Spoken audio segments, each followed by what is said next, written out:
Post-match chat with chaps for that Millwall podcast where it's just finished. Cardiff City 0, Millwall 1. I would describe that as we got the job done. It was a real scrappy game. The pitch was awful and I think played a big part actually. Well, from the TV anyway. It looked like it played a massive part in a lot of things that actually happened and sort of players falling over and the style of play. We did play very, very direct. I think part of that is the way we play now, and part of it was there was literally no point trying to play football on the ground. But it was scrappy. We got the job done. I haven't looked at the stats, but I would imagine that it would have probably been fairly equal overall.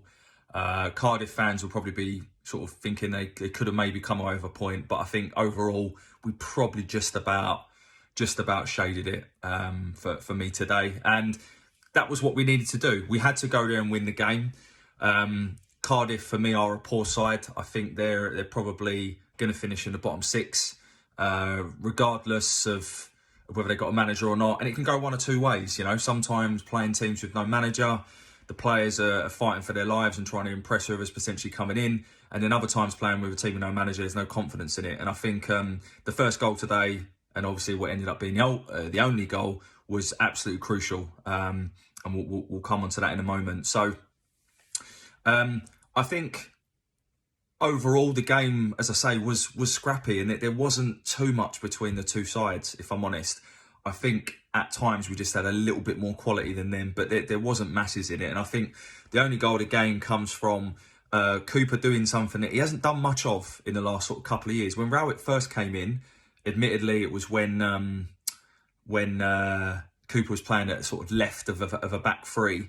He would sort of run with the ball at his feet. And I don't care what anyone says, if you're 6'6", 6'7", you're not going to be the easiest player to get the ball off if you're running forward towards the goal with the ball at your feet. He does well, plays in a percentage ball really for Bradshaw, and Kipre, the defender, who I think is pretty poor, to be honest. It almost assumes the ball's just going to roll out of play. Bradshaw does what Bradshaw does, and that is not let anything go. Chases, always trying to get the putting the effort in, and manages to sort of poke it, and it's in. It was a weird goal, to be honest, but it just shows you that chasing down these percentage balls, not giving up at all, and Bradshaw deserves that. It's his 7th league goal of the season. He deserves that because he works his absolute socks off, and you could see at the end of the game, a lot of players were sort of happy for Bradshaw being the difference maker today. In terms of the team, sorry I forgot to talk about that at the start, my bad. We made 2 changes. So George Saville came in with Styles moving out as central midfield and moving into left back, replacing Murray Wallace. And then the other change was Mason Bennett in for Vogie. So that was the 11. And to be fair, you couldn't really argue that 11. I think you had to find a way of playing both Styles and Saville. And Vogie has blown hot and cold recently, and there's certain fans that rate him, certain fans that don't. So that change was made, and we all know what a great player Bennett is on his day. I think today he didn't do too much. There was one ball that he played over the top for I think it was Fleming in the second half, which was really good, just before he got taken off, but not a massive impact on the game. I'll go through the players and my man of the match. So man of the match, I've really struggled to separate 2 players. The first one is George Saville. I thought Saville was a real, again, what you expect from Saville, someone who's calm.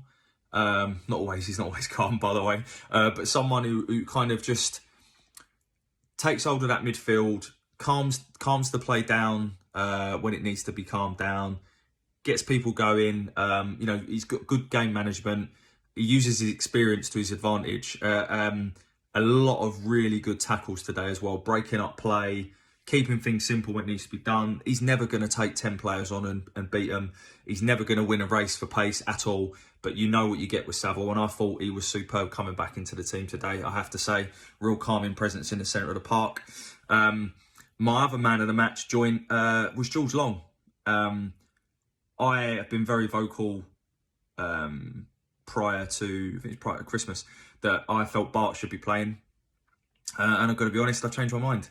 I thought in the last few games, Jules Long's clearly grown in confidence, and I thought he was brilliant today. He made one vital stop in the first half. It was offside. He wasn't to know that. Really good save. And the other things he does so well is his handling today was superb. Couple of times, big long balls into the box. You just want your keeper to come and claim them, and he did. He also couple of times near the end of the game, sort of crosses low down, comes out, doesn't parry it, catches it, keeps it, holds on to the ball for a while. And I know they're not like worldy saves, but they make a huge difference. And also, you know, his distribution actually wasn't his best today. But overall, I thought George Long had a very good game. So I thought he was really good. Honourable mentions for Hutchie. I thought Hutchie was really, really good as well. Maybe I expected too much of him, but he was really, really good. I thought Styles had a decent game overall. And I also want to mention Cooper. He made a few cock-ups in the first half, but that vital header right at the end of the game, literally I think it was 96 minutes on the clock, ball comes in and he just sort of sticks his big neck out at it, and it could have gone anywhere. If he didn't get to that ball, Atete makes it 1-1. That there is as good as a goal. But then Hutchie did that in the first half to make up for Cooper's error. So, you know, a couple of errors in there. Pitch probably didn't help, so I'll give him the benefit of the doubt. But Hutchie and Cooper, played well today for me. I've not been a massive fan of Honeyman since he's come in. Honeyman played on the right hand side again today. And I actually thought it was one of his better games, I have to say. I thought he was industrious. Everything that we sort of did going forwards, he was part of. It was a better performance from George Honeyman. And actually, it's the first time I've seen him play a sort of right wing or left wing, where he sort of switches and stuff. And actually, I thought he was decent today. So fair play to him. I still haven't told you the lineup, have I? Oh, I have. Yes, no, I have. My bad. Danny Mack, each game, is getting back to Danny Mack, what we know Danny Mack is capable of, which is a top championship fullback. And I thought again today he was good, so really pleasing to see. Billy, by his standards, quite game, did the easy things. One mistake in the second half that could have cost us, but it didn't. Wasn't his best game, wasn't his worst game, but he ticked along. Who have I missed out? I've already spoken about Bradshaw and his endeavour. Bennett, as I say, was okay. Nothing amazing. And then the sort of subs, he changed the whole team in the end. And I'll talk about those. But first of all, I want to talk about Fleming. So look, Fleming is our talisman. He's our poster boy, whatever you want to call him. All the fans love him, as do I, and I genuinely do think he'll go on to bigger and better things. However, he's not immune from criticism, and I think the last few games, he hasn't been as effective as I'd like. The game sort of passes him by, and I think there's a few things here. I think, first of all, we're playing very, very direct, which, therefore, naturally, your spine central midfield of your team is not going to be in the game that much, because it's literally going from defence to attack. So there's an element of that. Another element is kind of his position, where he played majority of the game today, where I think he was largely ineffective. However, when he actually went up front, I really like the look of him. He's not quick, but he's very, very strong, and he's very hard to get off the ball. There was an instance in the second half where, to be honest, Shackleton should have scored. Ball played over the top. Fleming does superbly well. He's not the quickest, but he uses his strength. He's tired. Up against Mark McGuinness, who has been phenomenal for Sheffield Wednesday in League One, has been recalled by Cardiff. They've been trying to recall him for ages and couldn't. Won't get into that now. Recalled by Cardiff, straight into the team. Looks a decent player, but Fleming, absolutely had him eating out the palm of his hand. Bullied him off the ball. Does really well to hold the ball up. Plays a superb ball back across goal to Shackleton. All Shackleton's got to do is go either side of the keeper. And unfortunately puts it straight at Allsop. It's a good save, to be fair, to the keeper.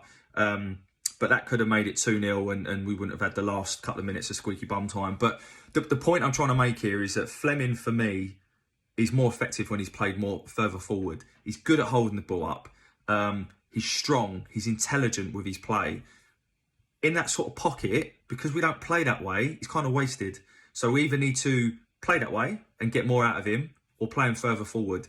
I, for one, would like to see him play further forward because he reminds me a bit of Gyökeres, who plays for Coventry. And Gyökeres, if I recall correctly, has gone on a similar journey in the sense that he was never an out-and-out centre forward, but he's got very similar attributes to Fleming. Gyökeres is not particularly rapid, but he's strong, physical, can use both feet, intelligent. So I'd like to see Fleming play further forward. So don't want to go off on a tangent too much. The only other thing I would say today, and it's been evident in the last sort of, maybe this season actually, is set pieces. We I don't know what's happened. I think it's the delivery, if I'm honest. Our delivery of set pieces is just not great at all, and we waste a lot of set pieces. We know we've got the boys in the box to make a difference, but it just isn't happening. There was one chance in the first, was it first or second half, where it called for offside after playing a short corner, schoolboy stuff. In the second half, there was again a really poor corner in. Honeyman takes it, they break. Styles has got no choice but to absolutely take out Atete. And it was a booking, absolutely. They were calling for a red, not a red for me, but let's be honest, you've seen them giving us reds, especially with the referee, how he booked Bradshaw in the first half, which I have no idea how. Surely he's got to watch that back and think, what on earth was he thinking there? But I think for me, the set pieces is something we need to look at, because we, dare I say it, we do miss Jed's delivery on those. Maybe Scott Malone coming back into the team, he came on as a sub today. Maybe that gives us an opportunity for him to take some of the set pieces. But that is definitely something that's missing. Last thing I'll say about the game today was I think it's good to have Leonard back in the fray. I found it a little bit odd how he's not even been involved, and that the story was that, we're not putting him on the bench until we absolutely have to. And then he's thrown straight in as the kind of first sub, which I find odd. I like Leonard. I think he's consistent. I think he does a job. He's way too injury prone, absolutely. Would I give him a contract next year? Not so sure. But he's a good player to have in the squad. And what that did is it enabled us to go a 5 at the back, because they were overloading us in the first 10 minutes of the second half, and really like they were going to get back into it. So thought he'd come in, did okay, considering how long he's been out. So he's a good body to have in the squad. Shame for SA not to come on. Some fans were calling for him to start. But hopefully, it's great that he's here. It's great he signed a contract. And I think, he's going to play many, many games for this football club. So, look, we got the job done today. Wasn't the prettiest. Wasn't the best football match. But all we had to do was get that job done. And we did. And I'm really, really pleased. The attention now goes to the transfer window, because there is no more games for us until the end of the transfer window. I've seen us linked with 2 players, Ogbene being one of them, who continues to play for Rotherham. They have signed Tarek Fosu, or in the process of signing Tarek Fosu on loan from Brentford. He's been recalled from his loan at Stoke, going back into the Championship with Rotherham. Similar player, maybe that releases Ogbene, whether that's to us or someone else, who knows. Linda Dyke started for QPR today, so whether you believe the rumours of the bid or not, I think we did make a bid. I actually think he wouldn't be a bad signing. I know he divides opinion, but I think he's got a bit of Millwallness about him, and he suits our system a lot more than he does QPR's. But he started today and then got taken off injured. So how's your luck there? And then a player that, if I'm honest, we probably got no open L of signing, but I think he'd be perfect for Millwall, is Sam Surridge, who was on the bench for Forest today and come on and scored. So I don't know if he's going to be going anywhere, although they have just signed Chris Wood, so who knows. I genuinely think we are 2 players short of a real top 6 chance. More so than last year. We need a bit of pace, which Ollie Burke came in in January, and don't get me wrong, he wasn't a world beater. He frustrated a lot of people, but he had that raw pace, which we just don't have. And I think we need some pace in the team. Maybe that's Ogbene, maybe it's someone else, but I definitely think we need some pace. And I do think we need an alternative centre forward. Bradshaw, love him, superb today, but you can't rely on him as an out-and-out only striker with Vogie for the rest of the season. We need a target man centre forward that fits our system. We get those 2 players in, I genuinely think we're good enough for the top 6. This really is anyone's league, other than the top 2, as we found out. Anyway, I've rattled on a lot. I didn't do one after the Middlesbrough loss, so I've sort of tried to make this one a little bit longer. Hope you have had a fantastic weekend. The Lions winning definitely helps, doesn't it? And I will probably be on a podcast show in the next couple of weeks. Have a great rest of your weekend. Bye for now.